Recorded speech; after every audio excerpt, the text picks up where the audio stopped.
This week on the Honey Darling Show, it's just you and I. And Bad Coop puts his fist through somebody's face. Ricky-O! Yeah. Just you and I. Just you and I. Together forever in love. Welcome to the Honey Darling Show, and we're your hosts. I'm Trey. I'm Jess. This is our third Twin Peaks episode, right? We're doing good. Yeah, so this is actually last Twin Peaks episode. I messed up and I said that we'd do one after episode 12 because I didn't understand math at the time. But this is actually, I should have said after episode 14 because the last one we did was after 10 and that would have only been 2 instead of 4. But we watched 4 more. There's only 4 left now. Yep. I don't know if we need to do another Twin Peaks further reading thing. I mean, this is the third one. Watch Twin Peaks. Just watch Riverdale or something. Actually, I haven't read it, but I've heard people talk about that book that Mark Frost wrote, The Secret History of Twin Peaks, which is supposed to take place in between season 2 and now. So there's a bunch of crazy shit in that, apparently. But we can't really recommend it to you because neither of us have read it. Neither of us have read it, but I've heard people talk about it. But apparently there's some explanation and there's some sort of crazy conspiracy thing about the homeless coal miner people with the soot on their face and all that. Really? Yeah, there's some sort of crazy thing behind that. We'll have to look it up. Like a friend of mine at the bar was telling me about it. But Was it Rudy? no, it was John Brown. Great. Yeah. Okay, John Brown, we'll check it out. He's a metal guitar guy. He's cool. I think you met him before. So yeah, the bunch of shit happened. That first episode, episode 11, we saw there was a lot of Shelley and her daughter. Do you remember that? Yes. That's the one where she calls her mom, like she's trying to find her boyfriend. And he's been missing for a couple days? Yeah, he's been gone. She calls Shelley to come over. She has a gun. She pulls a gun out and she steals the car and she's on the front of the car. Yeah, she steals her mom. She steals Shelley's car. Yeah, flings Shelley off the car. Yeah, and Harry Dean Stanton, the head of the trailer park, picks her up and rescues her, and then she drives her to wherever she went with the car. Right? He takes. Well, they call the cops, right? They call the cops in the car on the way. Yeah. They think, because she's going to where she knows her boyfriend is fucking some other chick. Oh yeah, no, she goes to that apartment and she shoots the door. Yeah, right? And he's hiding. They think that because Shelley's I think she's gonna kill him this time. So the cops go there and they're hiding in a weird cellar or something. Yeah, in her boyfriend, who's actually her husband. Yeah, I think he's hiding on the stairs. It shows him under down. Yeah, on the lower part of the apartment building. But yeah, she goes crazy and shoots the door, and then they have the conversation with Shelley and Bobby in the double R in the diner. Yeah, so we finally found out that Bobby is her dad, which I figured. Yep. They were married. They had a kid. Then they have this conversation. Shelley has another boyfriend that shows up, and they make out at one point. Yeah, outside. He's creepy, and that whole thing is weird. He's super creepy. That's weird. Bobby obviously, is upset about it. Then a kid in a car randomly fires a gun. Yeah, there's a stray bullet. Yeah, that stops traffic, and everything goes crazy. It comes through the double R, right? Yeah, comes through the window, while they're in there. Yeah. So then the people, they're in this van, a minivan, and they stop and they start, having this huge fight, the people in the minivan. Yeah, because their kid grabbed a gun and fired it out the window. Yeah, but then Bobby goes out there because he's a cop. Yeah, he goes out there to check it out, and the whole time there's this lady madly honking at them. I really wanted to pull all my hair out. Yeah, this was one of the most annoying things that's ever happened to me, and I wasn't even there. Yeah, well, I read it online. I didn't think of it at the time, but there's a part in the movie where the arm does that too, the one-armed man just honks crazily. Yeah. Oh. He honks at Leland when Laura's in the car with him. He pulls up and just honks at him and yells at him for a minute like that. Oh. And Laura's who was that guy? What the hell's going on here? Yeah. And he pulls up and honks and yells at Leland because he's Bob and all that. Right. So it kind of was reminiscent of that, I guess. But that lady her kid was all sorts of fucked up in that car. Yeah, they finally showed us the honking lady's child, and it looked like she had the plague. Yeah. She was like frothing, gross. Yeah, she's puke. like, has this like brownish green liquid grossness like coming out the side of her mouth. Was it the Garmonbozia? The Garmonbozia is more like yellow and green, though. I don't know. That's the only thing I could think Kind of. of looks more cream cornish. So I don't know, but yeah, she like, and I guess it's turned into a GIF now. Is that lady like honking and being like, I don't know what's happening? 'Cause that's kind of how a lot of people feel about the Twin Peaks show. But that's what you expect. That's what I expect. Yeah, I'm not really trying. I mean, I guess we're talking it out right now, but I'm not trying like to figure it out because I don't think you figure Twin Peaks out. Well, yeah, definitely. David Lynch is not one to like answer all of your questions. No. I mean, he's never done that. He wants you to kind of figure it out on your own. Yeah. Which, to just make up your own mind. I mean, more power to you and to him. He wants you to work for whatever's in the movie, and whatever you think has happened may not even be what it actually means. But it's kind of he'll only give you parts of it, and I think it's cool in that way because you kind of get to write the story with him. Mm-hmm. Like you get to write your own story inside the story. Yeah, for sure. It's neat. So yeah, we do this. We do our spoiler cast, but it's not really. We just talk about shit that happened because it's still. I mean, there's only 4 episodes left, and it's like what? Yeah, we're gonna make whatever connections what's we gonna can, happen? but like what's? I mean, Coop I'm not trying too hard to be like, oh well, he moved that pen 3 inches to the left, and that means that Satan is pregnant with. Well, I mean, flowers. People are still like Twin Peaks fans are still going to analyze the fuck out of it like till the end of time. Totally. And just and there is like, and it's in his stuff you have to like watch multiple times because there's like. In the background, there'll be something crazy going on that you might have missed, and it's all in the corners, and like every little part of it means something. So Totally. It's something you definitely want to watch more than once to try to catch all the extra stuff of it, because there may be, especially with those creepy ghostly guys that we were talking about, like. There were a couple times like in this set of episodes where they just like shadows of them showed up. If you blinked, you thought you might have missed them, but they were there. Like they were there barely there. We rewound one episode. We did. That was that first episode. Like after what we were talking about with Shelley and Bobby and all that. Yeah. They go to where I forget where they were. Was it Dakota? Was it North Dakota? Was that where they were? Was that I forget where it was. Because they do go to where that what one. Was? Oh no, it was wherever they caught the teacher that they thought killed that lady at her Matthew Lillard? Yeah, because he's there. He's in the car. You remember that? They go there. They go to a place with him. Oh, that's not even what I was talking about. But okay. Yes. I thought it was because there was a part where you saw the shadow between the two buildings, and I thought we rewound that. We did. But that was definitely one of those guys. Yeah. But no, that guy, Matthew Lillard, like confessed that he had...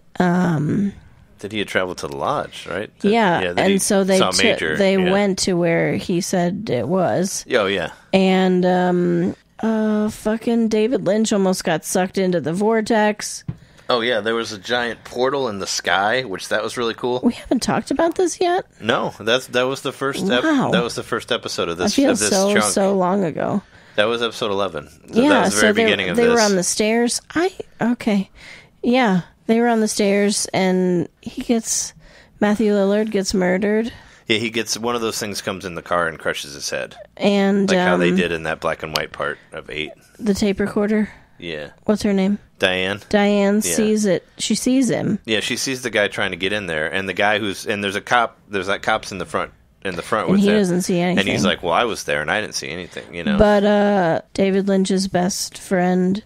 FBI guy, Albert, also sees all that shit.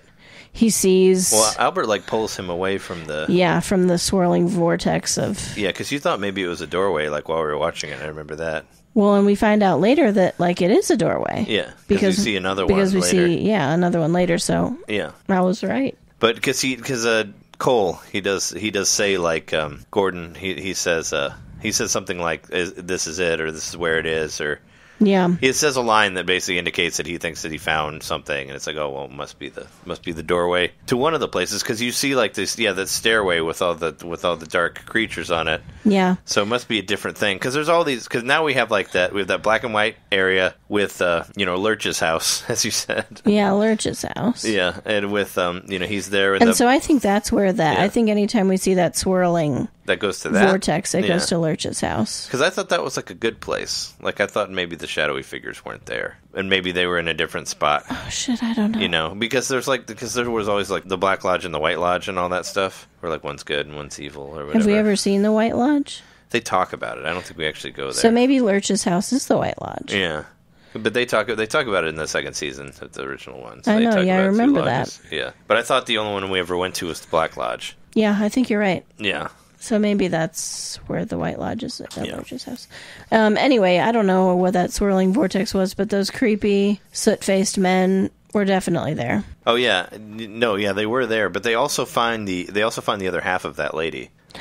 They did. They found like the head, you know, they found the head in her house, but in her apartment, but they found the rest of the body.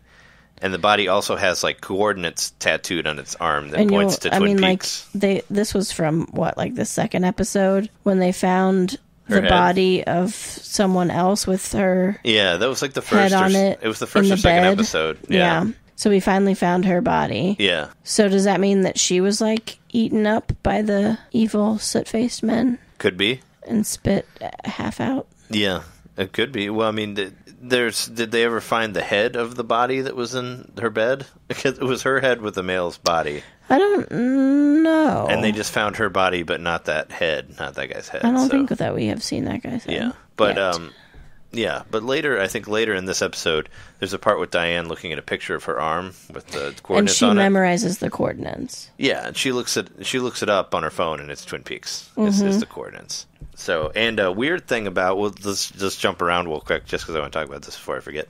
In that last episode that we watched, episode 14, Diane revealed that Naomi Watts is her sister. Oh, yeah, that came out of nowhere. Yeah, and that they are, or was it like half-sister? She said it was her half-sister. Yeah. And that they don't like each other, and they don't talk, and so there's got to be something that comes out of that, right? Because if she finds out that Coop is there, I mean, she's probably going to hate her more, right? I don't know. It's because of the fingerprints, right? Didn't they find out that the fingerprints match or somehow match this Dougie Jones? Did I make that up? The fingerprints on what? They somehow come back to it because they talk about it at the very beginning of that last episode. They're looking at the fingerprints initially. They're looking at evil Coop's fingerprints, and they're like, oh, this isn't regular Coop's fingerprints because they're like backwards. But then they get Dougie's prints. Yeah. And they're like, these are Coop's prints. They were found on a guy named Dougie who's living in like fucking Reno. And she's like, oh, that's my half-sister. Yeah. I didn't know if, it didn't seem like they knew that anything was, that anything was going on. Well, obviously they don't know the Coop's there because they would go there, but. Yeah. Just, her saying, like, oh, my sister, like, the Joneses, or, you know. Well, maybe I made up all that fingerprint stuff. So I don't know about the fingerprint stuff, but okay. Possibly. I don't know. I didn't watch, I just kind of skimmed over it just to remind me of it, but I didn't watch everything in detail. Yeah. So I don't know how they came to that. I just remember that we watched it initially. Yeah. We watched all of it. Yeah. No, I mean just now. Yeah. But one most important thing is that she is related to Naomi Watts. And that's going to be a weird when they meet each other again, I guess. It's funny that those like David Lynch's like favorite female actors, and they're related, and I don't know. It'd be interesting. See, the shadowy figure guy that I was remembering appearing was when the mob guys came to set up the swing set in the back of Dougie's yard. Okay, yeah, and Naomi that part. Watts like looks out into the driveway to be like, you can set it up in the back. Yeah. And then there's like a black shadow that appears in their car. That is also a gift from the mob people. Yeah, well, we haven't gotten into that yet, but let's talk about that. So, like, Coop's boss decides that he's going to give like $30 million. Well, what had happened? Had happened was some mob people had filed a claim that initially the insurance company had said was a fraudulent claim, but Dougie, through watching the Black Lodge and drawing weird random ass pictures, drawing staircases on his had proven files. somehow that this claim was legitimate, and the payout was $30 million. Oh, okay. But it could have bankrupted their insurance firm. But the boxing guy, who's the head of their insurance firm, he had taken out an insurance policy on that insurance policy. Oh, okay. which I didn't know that was a thing. I guess I don't know shit about insurance, but anyway, I don't know either. It turns out that they didn't have to pay that insurance out, that $30 million. Yeah. And I think, in fact, they somehow made money on the deal. Yeah. So once the mob people found out that they were going to get the $30 million, then they took... Yeah, well, they pick up Coop and they take him to some desert area. They're going to kill him. Yeah, and and Jim Belushi, he has some sort of crazy dream about Coop, and he's like, if he has something in his bag, then he's going to be. Then we shouldn't kill him. Yeah, and he has whatever was in his bag, but then he brings and gives him the check. And it was a cherry pie. Yeah. Yeah, that's why they were eating cherry pie. That's how Dougie Coop had his first taste of pie. Oh, yeah. Well, because then they in go his to reborn life. They go to that restaurant, or they go to that nightclub, whatever it is, after that. Yeah, they go to some fucking Italian restaurant or whatever, and they serve up this pie. Yeah. And he has that pie, but also the... he meets the lady. I thought that part was really cute. Oh, he meets Mr. Jackpot's lady. Yeah, the lady, the Mr. Jackpot. He meets her, and she's like, I have a car now, I have a cat now, my son is visiting me. My son is talking to me again, all this stuff. So I've stopped drinking or whatever. You get to see her again, and her life has turned around. So that's cool, I guess. You know? Totally. You have a nice little, and she's like, "Oh, thank you. You changed my life, and everything's okay now. I'm able to do stuff." So you see her. She happens to be at the club that they're at, and but the piano player starts playing some sort of crazy song that puts Coop into a haze. After that, yeah. I thought it was sort of reminiscent of Angelo Badalamente's Twin Peaks score, but I don't think it's exactly that. Sure. But it starts playing something that kind of gets him. Well, screaming. As we know, they only had 3 songs in Twin Peaks when he was there, and that was one of them. So Coop would definitely remember it. Yeah. I was under the impression that maybe Coop would be stuck with them. I understand the mob guys. Yeah, because it's weird because in the next episode... Well, you're right. This weird thing happens. Well, in the next episode, you only see Coop for a second, and he's playing ball with his kid, and his kid throws a baseball at his head, and that's all you see him for. I really thought that was going to, knock him out of it. Yeah, and that's all it was. And then the next episode... he comes back to work with those guys, with the mobsters. As if they've been, drinking all night. Yeah. Maybe they just, scooped him up from his house after they had let him play ball with his kid for a minute. Well, it reminded me of that part in the show. Do you remember the part in the show where, Norma's ex-husband, the criminal guy, he, goes out drinking with that other guy, and they go, hunting or something for, however many days, and they come back drunk? I do. It kind of reminded me of that. The same sort of where they come back and they're all wasted and dancing around and all that. Yes. And that's kind of it felt really weird to me that showed Coop at home and then it showed him with them. And I was like, I don't know. I think they could have just cut that shot of this kid hitting him in the face with the baseball. That was pretty funny, though. It was, but that episode was the weird episode, right? I think that was the one that had half of... I was skimming through it. The last half of it's just a whole lot of filler, as you could say. Yeah. I was just thinking, was that the Endless Scenes episode? Yeah, we'll jump to that second episode then. That was the episode 12. It's basically, they have that meeting at the beginning where they bring in Tammy. They will bring her into their secret FBI society, and they talk about the Blue Rose case and all that. Oh, yeah, I didn't know that her name was Tammy. I figured it out just now. Sure. Yeah, they bring... But Tammy's the girl FBI agent who's really young. Yeah. Yeah. But they do, Cole does turn up the headphone thing, and they talk secretly about it. Yeah. But there's no, thing that blows his ears out this time. No. Because he does turn it down before they cheers, because I thought when they were going to cheers, it was going to be They told Tammy, they were like, Tammy, we've been watching you. You were the head of your class at Yale. You wherever she was. sucked all the dicks at Princeton. We want you to be in our club. Yeah, pretty much. So yeah, they talk to her and they're like, oh, we'll bring you into this top secret. And but what do we actually learn about the Blue Rose? I think that's later. A couple episodes later, they talk about some girl that when she died or she disappeared, she said Blue Rose. But who? The lady who disappeared. I don't remember what her name was. She was something that happened years ago, and that's where the term came from. Before, it was when Cole was a really, really young. It was with Cole and Philip Jeffries. Mm-hmm. They witnessed it, which I was convinced that David Bowie was going to come back for a while, and he sort of did. We did get some old footage of him. They showed some old black and white footage from the movie, and I think it was actually deleted scene footage that we saw. I don't think it was actually in the movie. Cool. Because, there's you can watch the Twin Peaks, the Fire Walk With Me, The Missing Pieces, And there's like an hour and a half, or there's like 90 minutes of all deleted scenes because that movie was originally going to be like 3 hours long. You can watch all that stuff. So like Sarah Palmer, Laura's mom, she goes to the grocery store. She has weird visions while she's buying vodka. That part happens. Oh yeah, she talks about the goes to buy jerky. vodka and Bloody Mary mix. And she goes like bananas. She's like, I don't remember that jerky being there. Yeah, she freaks out about the jerky, and then she just like runs away. Yeah, with no vodka or Bloody Mary mix. Yeah.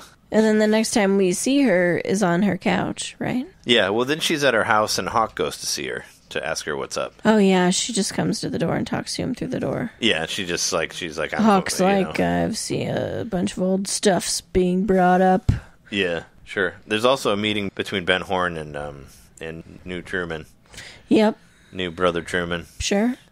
And you said that the original actor didn't agree to be in the show, or he's done acting, and that's why there's two Trumans now. He retired acting, and he wouldn't come out of retirement for this. I read somewhere that the short guy Mike, the man from the other place, apparently he didn't want to be in it either. Is what I heard. That's so weird. Apparently he hated the show. Is what I read in an interview. And he's like, oh, it's dumb and boring and nothing happens. Oh. So apparently he was in.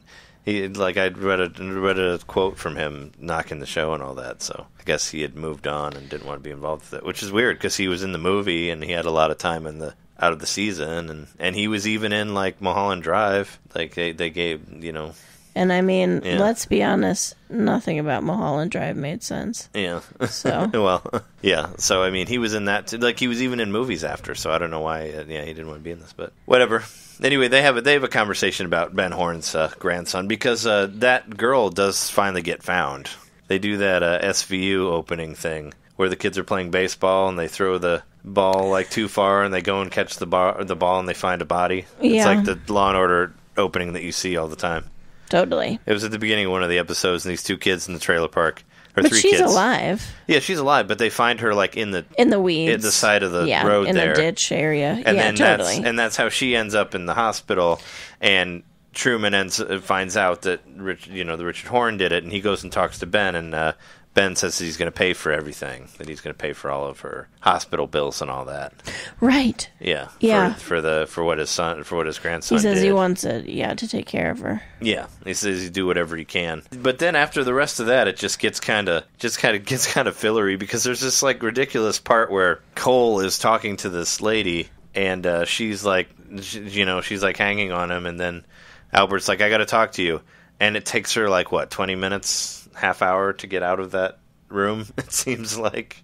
You remember, she's like this crazy drunken woman. She's Swedish or something, and and she can't put her shoes on. She can't put her shoes on. She keeps smiling and put her bag on. She just keeps laughing. I think she's probably a spy or something. Yeah, and there's this whole part that just goes on forever. It's really annoying. Yeah, and David Lynch is kind of characters laughing at it the whole time. And she finally leaves, and he's like, Albert, I worry about you.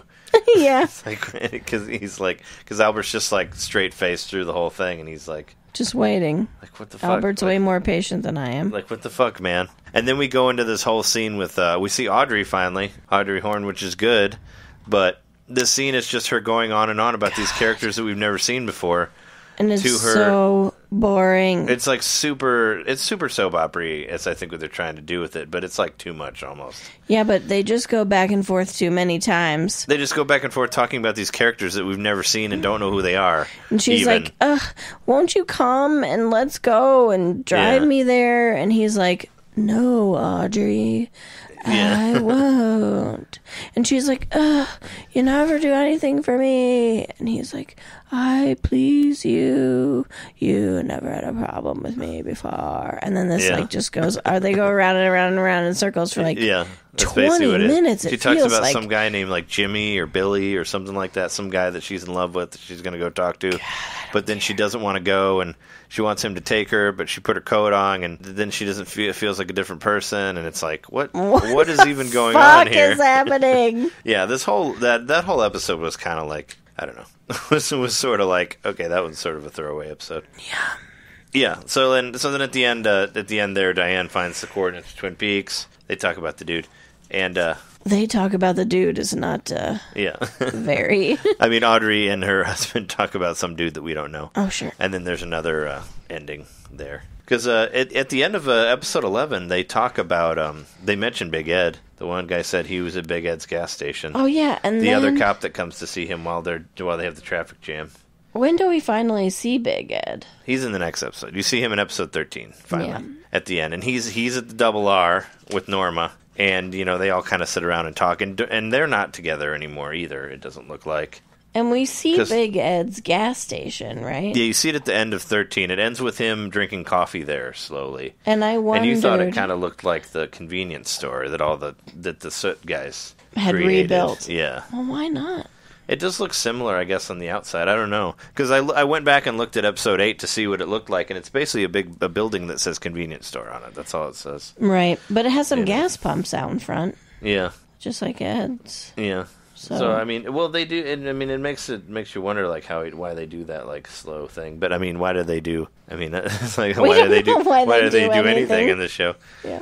But yeah. So that episode, the 13, that's the one where Coop comes back with the gangster dudes, and they buy. That's the one where Naomi Watts gets the car, and we saw the shadowy thing in the car. But we thought we did. I don't know if it was there or not, but it was there, right? Probably. We rewound it and saw it again. Yeah. Because I saw it, and I said, "Did you see that thing in the car?" And you were like, "Ooh, no." And then we rewound it, and you did see it. Yeah. And the right, Jalula. Yeah. Our cat agrees with me. Mm-hmm. And also, his child gets this crazy playground that they bring. Well, they bring her the car, and they bring the playground that has this big light bar, this big, like, arch light bar. And there's, like, a pool and a trampoline. Yeah, and it plays that song, too. The theme from Love Story. Yeah. Yeah. And, it's like the Music Box It's the Music Box song. Yeah. Yeah. Yeah, it plays that, and he's, like, jumping around and, like, sliding from whatever. I mean, he has one of those, like, whatever you call them, the slide bars they used to have at Chuck E. Cheese. Yeah, they're called... I forget what they're called. Like a zip line type Yeah, he has thing. like a zip line type thing that he's going on. And he's like just jumping in. Yeah, and he has the trampoline. He's jumping on the trampoline. He's having the best time ever with his giant magical playground. It's hilarious because I just expected them to just like set up, some swings and a slide, and they built this like totally ridiculous, nonsensical light up dance park in the backyard. Yeah, which the poor kid has to play in by himself because he doesn't seem to have any friends. No friends. Yeah, it's kind of a sad thing of him just being like, "Yay, material it's playground." My own personal wonderland. Yeah. I'm so alone. Yeah, my dad can't even play baseball. Yeah, he'll like grow up and my stepdad. He's not the dad. Dougie's not the dad of that kid. Yeah. To say it's like he'll get all creepy like Michael Jackson and bring kids there later, right? And I thought that Dougie was like the stepfather to that kid. I don't know. He could be. I'm not sure. I guess I just assumed that. Yeah, but I really don't know. Yeah, I don't know. Because isn't he called like Dougie Jr. or something like that? Oh well, if he is, then it's got to be his kid. I thought he was a junior. Yeah. But, if we're wrong, email us at thehoneydarlingshow@gmail.com. So you see a part with Norma talking to her tax person. Apparently she owns a Double R now, and they're spending more money. They own a franchise. Yeah. She's franchised There's out. like 4 of them. The Double R. Yeah. And he said 2 of them are making a profit, and that's a good thing. Yeah. 2 of them are making a profit, but she's spending too much money on her pie, and that's why they're not making a profit. Yeah. But they also say that they have the best food there, so that's why. And he's like, maybe you should charge more. But there's also that weird part where that guy, remember that guy decides to kill Coop? Or he says he's going to kill him, and Coop saves himself by eating pie. Do you remember that? No. There's this guy, he works with Coop, and when Coop comes back, he like calls somebody, and the guy wants him to kill him. Yeah. Oh, yeah. And he wants to kill him, and he gives him poison to put in his coffee. It's the guy who we thought might own the room. The building, yeah. Yeah. Yeah, the room with the ghosts. Evil ghost box. Yeah. It's that guy. He worked for that guy. And he's like, I thought the mob... Because he had set up... Okay, so the guy who was hiding in his office had set up, he thought, Dougie to be killed by the mob people. Yeah, but when Dougie figured it out, Dougie/Coop figured it out, then the mob people didn't kill him, and then the hiding guy had to call the guy who we think might own the ghost box room. Yeah. The guy that you keep seeing in that room talking to people. Like in the big... He has the office with all the windows behind him, and you can see like the whatever... Big city desk behind him, and he's like obviously dude with a lot of money, that type of thing. Anyway, he gives him some sort of like clear liquid to poison him with, and he puts it in the coffee, but then he immediately regrets it. Well, because Coop leaves to go get pie, and as he's getting the pie, he like feels bad about it. Has a change and he of heart. decides not to kill him. Yeah, that's what I'm saying. Coop dumps that coffee out. Yeah, and then Coop drinks his coffee instead. Yeah. And Coop was saved by pie. He was. Again. You're right. Yeah, because he leaves to go look at the pie, and then he decides not to kill him. It's kind of a funny way to do it. I don't know. I thought maybe he's going to get some sort of like Black Lodge vision that would tell him to not drink the coffee. Yeah, but in this case, he didn't even need it. Yeah, he just someone else's moral compass was strong for once. Yeah, we get another scene with Nadine watching Jacoby in there, and they actually run into each other in the episode after. Yeah, Jacoby comes and knocks on her door because he sees her golden shovel. Yeah, he's driving by her silent drape running place, and he sees the shovel in the window, so he stops and then talks to her. Mm-hmm. And they have a weird, awkward talking in the street thing, where it's like, oh, I love your videos, and we shovel shit, and he's like, I haven't seen you since you were in the grocery store that time. Yeah. Which he's like, I probably don't go to the grocery store anymore because I'm crazy and I make these videos. I always thought he was a reference to that crazy InfoWars guy, that sells like coffee that's supposed to protect you from homosexual frogs and stuff like that. Yeah, it will too. Yeah, so, I mean, for $39.99. I mean, it could be a reference to any sort of crazy like TV, the TV personality QVC type thing. Yeah, that's like. Get this thing that doesn't really do anything, but pay me for it, and it'll make you successful somehow. Totally. Or, any sort of pyramid scheme or whatever. It's kind of what I thought he was. But we have this, so there's that weird part where, in Sarah Palmer's house, too, where she was watching the boxing. And it was just on repeat. Yeah, and it keeps repeating, which is really strange. Like, you noticed it before I did, and it just kind of kept, like, whatever was playing on the TV kept, like, going over and over again. 20 seconds. Yeah. Of this person getting knocked out. Yeah, and it just keeps happening over and over and it's again. Looping. I looked around the room to see if I could see anything weird. Any sort of shadowy figures? Yeah, if I could see anything, anybody's faces and any doorknobs or anything like that. Yeah. But I didn't see anything. Oh, yeah. That doesn't mean there wasn't anything there, but... Well, yeah. Yeah, I just wondered why. Yeah, well... Like with so many things. Yeah, well, I mean, she gets crazy in that last episode that we saw, so, I mean, obviously shit was going on with her. Yeah. I mean, she, like, pulls her face off, like, completely. What the fuck? Yeah. What the fuck? I can't believe we didn't start with that. Forget the rest of everything else that happened. Yeah. She's sitting in a bar. Some douche nozzle comes over and hits on her. Yeah, she orders a Bloody Mary at a bar at night, which is bad luck anyway. Shouldn't do that. And she pulls her fucking face off. And behind it is like a lightning storm and a hand. It's a hand that has a different... It's a ring finger. It's a different colored finger, and it's also longer than the rest of the fingers. And there's also a mouth in there, too. It says, do you really want to fuck with this? Yeah. Is that the blob man? I don't know. Like the darkness or the dark... What do you mean? Like the soot guys? No. Is that like the blobby creature that was like born when Bob was born? Oh, I don't know. Has it taken over? Are you talking about the bug? The bug frog thing? No. Floating in the sky along with Bob is this like plasma. Oh, the guy that came out of that room while that dude and the lady were there. Yeah, the ghost guy. Yeah, he's the one who like spit all that ectoplasm that Bob came from, and the bug frog thing came from that too.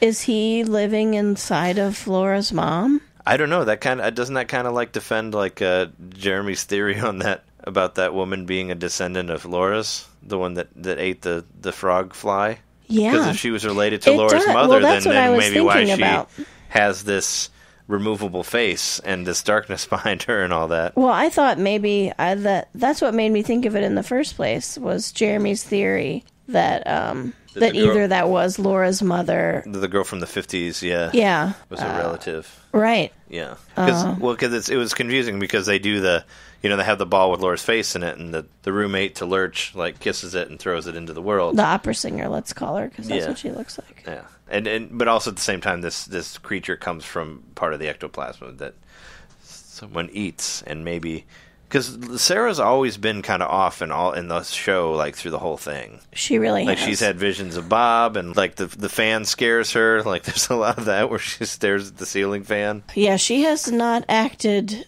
perfectly sane all the time. Yeah, well, they both were pretty crazy, like, after Laura died. Like, both her parents. Yeah. But, yeah, Sarah Palmer always seemed weird. Like, she was seeing visions of stuff. So maybe it's just kind of gotten to her over the years. And now she has the darkness in her. But she, like, bites this dude's throat out, by the way. And it's so fast that, like, nobody else sees it happen. Yeah, nobody sees it happen. And what I thought was really funny is when the bartender comes over there and he's like, we got a dead one at the bar. Yeah, he's like, call 911. Yeah, I thought about that. We got a dead one. Because I worked at the bar that night and I was thinking, like, we got a dead one. Which you normally don't say. It's more like, we got a guy sleeping over here, kick him out. But I mean, I would hope. But still, that he's you like, don't have dead people in your bar. Yeah, it's like, we got a dead one. But yeah, she bites his throat out. It's like super gory and bloody. And she's like, I didn't do anything. She has like no blood on her at all whatsoever. Yeah, she's totally clean. Yeah. So they could never prove that it was her. Yeah, but in that same episode, there's that portal, and Andy gets pulled into it, which I would have never expected that he would go in there. Yeah, he goes to Lurch's house, which may be the White Lodge. Yeah, and he talks to him, but what is he calls himself the fireman. The fireman. Yeah, the fireman. Yeah. And he looks up and he sees this TV above him, and it shows a lot of those events that we saw. Yep. It shows the ectoplasm. It shows Bob. Yep. I know it shows him with Lucy. I think it shows Laura's face. Yeah.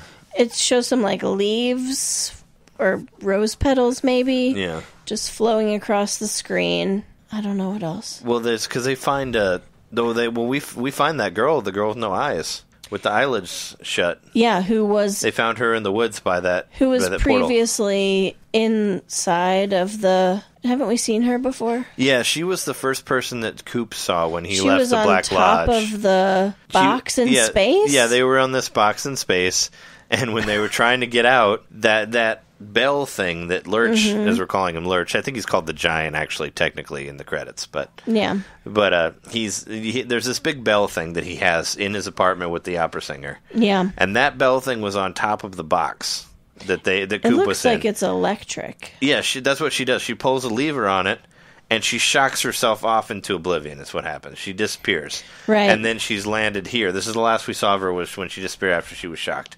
So she lands completely naked in the woods, and Andy like touches her hand and gets pulled into this other world. Yeah. Like when he does that. So the moral of the story is, if only Coop had pulled that lever. Yeah, he would have gotten stuck in that. He would have gone back to the woods where he disappeared from. Yeah. And Andy and all the guys would have found him. Yeah, like 10 episodes later. Yeah.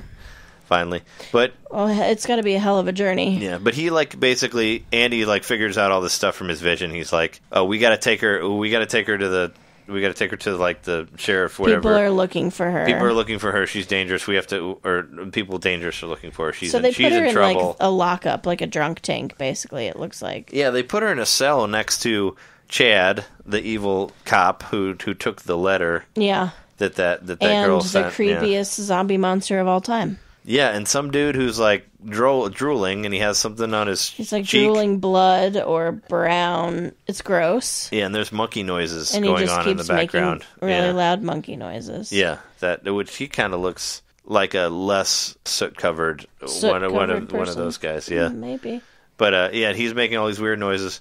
And then we cut to James talking to this guy about this glove that he got, and this big long story about how he bought a glove, and how this guy told him to go to Twin Peaks. Yeah. And then he had to come to Twin Peaks because that was his destiny. It's like this really weird long story about that. He had a vision about buying one gardening glove. Yeah. And he puts it on his hand, and now he's so strong that he can just turn nuts into dust. Yeah, he can crush walnuts now. Into dust. Yeah. Not into edible food. Yeah. And it tells him he has to go to Twin Peaks, and so he does. Yeah. So maybe he'll be important. I don't know. Maybe he has. Maybe somebody needs crushing. He has his magical glove, or something needs smashing. But what we forgot, what was the opening of the show was at the end of the episode previous to this, James sings that song. The Just song, you and I. Yeah, that song that was on every radio station in Twin Peaks and on every jukebox. I mean, he probably could have made. I mean, this was the early '90s. Like, he could have made a lot of money off that song. I'm sure he's sitting pretty. I don't know why he's working at all right now. I don't know why he's working security at. No. It's at the Twin Peaks. He's obviously still getting the royalties. He's working security at the Great He's still Northern. getting hired to play that one fucking song. Yeah, but he plays it at the Bang Bang Bar, or the Roadhouse that they call it. But yeah, I love that. I thought that was hilarious that he reprised his singing role. Well, I was glad. I would have been upset if you like never all heard these that song. crazy bands, which are good, but like if they all get a moment to play, but James doesn't get to play. Yeah. The greatest hit of Twin Peaks' life. Which we noticed in the credits, David Lynch wrote that one too, of course, because it's very no surprise. short and to the point. Yep. Yeah, and he had two new girls singing with him because one of them is dead and the other one is Donna, which I think she might as well be dead because she's not been even mentioned. Yeah, she's being completely ignored. Even though I think we saw her father at one point, and he's dead as well. And the log lady was in it again for a second. She was in an earlier episode, but in this chunk. But yeah, still I guess not a whole lot has happened, but it seems like nothing's really happened, but stuff has happened. Oh yeah, and I forgot, like, one of the best parts ever was Coop, like, putting his fist through this dude's fucking face. Yeah, what the shit? There's this whole part, and it goes on for like half of the whole episode, but he shows up at that guy's place, the guy who shot him when he got brought back to life in episode 8. He shows up at that guy's place, and he's got all this muscle behind him. He's got this big bald dude that's like the leader of the clan or whatever. And Coop shows up like in his truck, whatever. They let him in, and he's like, they're in some kind of weird multi-level warehouse or something. Yeah, and they're basically like, I'm gonna arm wrestle you, and if you beat me, you're the leader of the gang. If not, we'll kill you. Right, like that type of thing. So he beats him, but then he puts his fist through his face after that. Yeah, and then he just like is the leader of this gang. Yeah, but he doesn't want him. He doesn't care about that. Some money guy comes up there and he's like, "Do you need money?" Yeah, and he's like, "No." No, but he shoots the guy who shot him, and that guy gets sent to the lodge. He goes to the Black Lodge after he gets shot. He does. His body does. You're right. He gets transported into the Black Lodge. So that part was crazy. Weird. Yeah, he gets shot and he goes to the Black Lodge. He also has that ring, that weird ring, the gold green ring. Which floats around. Yeah, he had it when he went to the Black Lodge. It drops on the ground. But that part was crazy. That was straight out of Ricky O there. He just like... It was. He just like, boom, like, just his whole... Just mooshed his whole face in. His face caves in from the front and just... He kind of toys with him, too, about the arm wrestling. Yeah, he's like, he says, like, it hurts here, but it doesn't hurt here. Yeah, he's like letting him take his arm almost all the way down, and he's like, but this is really uncomfortable for me. So let's go back to starting positions. And then he brings it down, he's like, well, how does it feel to you? Like, when he takes it to the other side, so. And he beats him. Yeah, so we have that crazy, the crazy Coop still there. And there's also a part where Tim Roth randomly kills a guy. Do you know what that was about? No. You know Tim Roth from... yeah, I know Tim Roth. Yeah, he's like in a fan with that girl that Jessica... that Bad Coop Jason was hanging out Lee. with. Yeah. Yeah. Jennifer Jason Lee. That's her name. Is that her? Yeah. Oh, okay. Anyway, they're together. They're in a van, and they shoot an old guy in front of his house. Oh, yeah, they snipe him out. Yeah, and then they go to Wendy's. Yeah, they burn it. They blow his brains out, but I don't know who that guy is. I don't know. And his kid comes out on the stoop, and he's like, "Dad, or Grandpa." I don't know what he says. I'm sure they mentioned his name in passing or something, and I just don't know who he is. But yeah, he gets killed there. That was just one part that I was like, okay. Oh yeah, that is pretty weird. Fuck yeah. So there's a lot of crazy shit happening still. I don't know what to expect from the last 4 episodes here because you really don't with this show. But I don't know. Like as far as we know, there'll never be any more after this. Yeah, I'm wondering about that. If David Lynch thinks he's going to do more, or if they want to do another season or something, or another movie, or I don't know. I don't know. I don't know. I mean, I figured that since it's taken like 20 years, like they should just give him. He should just end it, just be like. It seems like a lot of people on my Facebook feed anyway are like real frustrated with this season so far. Oh, really? Yeah, which I don't feel frustrated.